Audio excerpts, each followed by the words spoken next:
Bharatiya Janata party कार्यालय अटल कुंज ढेका में वक्फ सुधार जन जागरण अभियान गरीबों का हक सिर्फ गरीबों को ही मिलेगा पर विचार गोष्ठी आयोजित की गई। इसमें मुख्य अतिथि के रूप में उप मुख्यमंत्री राजेंद्र शुक्ला मौजूद रहे।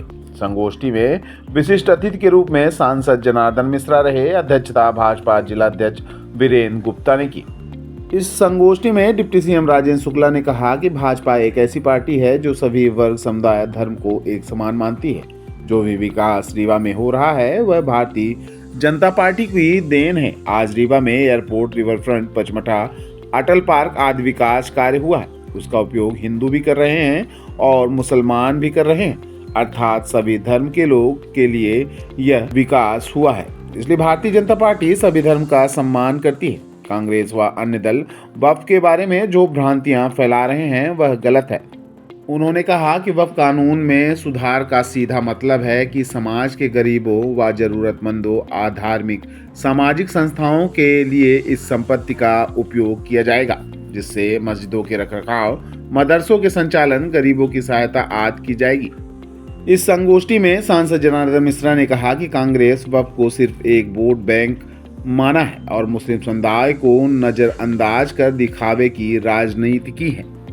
वहीं जिला अध्यक्ष वीरेंद्र गुप्ता ने कहा कि धर्म के नाम पर मुस्लिम समुदाय को भ्रमित करना हमेशा से कांग्रेस का काम रहा है। वक्फ की संपत्ति को हमेशा कांग्रेस ने अपने फायदे के लिए काम किया है।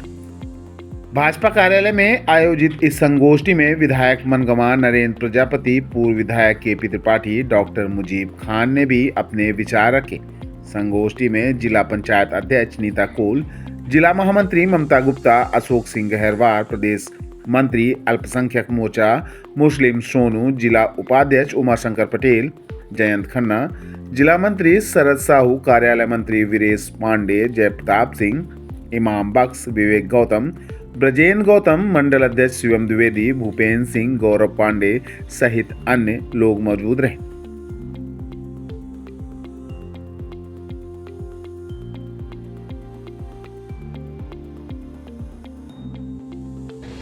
एक ये काम जो हुआ, मैं 1954 में ये वक्फ एक्ट बना, उसके बाद ये पहली बार 2025 में एक्ट में सुधार हुआ और इसका सबसे बड़ा जिम्मेदारी दी जाए हमारे देश के प्रधानमंत्री आदरणीय नरेंद्र मोदी जी ने किया और उसको यहाँ पर आदरणीय राजेंद्र शुक्ला जी ने लाकर सबको बताया कि वक्फ बोर्ड का जो है नियम अब क्या होगा और उसमें कैसे रहना है, क्योंकि कांग्रेस के रहते मुसलमानों को खत्म कर दिया कांग्रेस ने, कोई दिया नहीं, कुछ लूट लिया।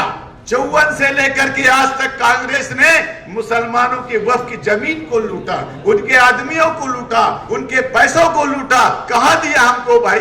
हमारी जमीन चली गई, हमारी सब जो इज्जत थी वो चली गई। ये कांग्रेस पार्टी ने क्या? साथियों, आप लोग सोच लीजिए, आपकी इज्जत अगर किसी ने बढ़ाई है तो भारतीय जनता पार्टी के नेता आदरणीय राजेंद्र शुक्ला जैसे लोगों ने बढ़ाई। वीरेंद्र गुप्ता जी, हमारे जनार्दन मिश्रा, आप कभी भी चले जाओ। देखिए, क्या वक्फ बोर्ड अधिनियम 2025 देश के अल्पसंख्यक वर्गों के हितों के लिए माननीय नरेंद्र मोदी जी बड़े प्रयासों के बाद लाए हैं। इस संशोधन में जितनी भी बातें आई हैं, ये जितने हमारे मुस्लिम धर्मगुरु थे, जो मुस्लिम पक्ष के जानकार थे, उन सब से राय मशविरा के बाद कि इस कानून को हम किस प्रकार संशोधित करें कि जिससे हमारे मुस्लिम वर्ग को सहायता मिल सके, लाभ मिल सके। देखने में ये आता है कि 37,94,000 एकड़ जमीन जिस समाज के पास हो, जिस संस्थान के पास हो और उसकी आमदनी साल में केवल 166 करोड़ हो, तो ये मोदी जी को नागवारा गुजरा। मोदी जी ये चाहते हैं कि हम 2047 तक भारत को विश्व में सबसे ज़्यादा विकसित राष्ट्र अगर कोई हो तो भारत हो।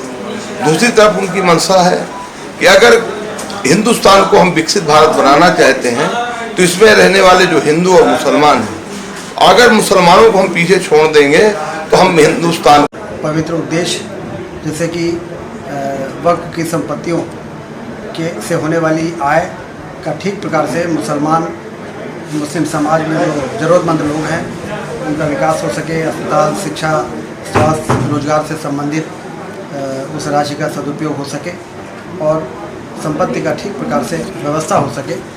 ये जो उद्देश्य है वक्फ संशोधन अधिनियम का, उसकी एक चर्चा आज यहाँ पार्टी कार्यालय में पार्टी के निर्देश के अनुसार आयोजित हुई।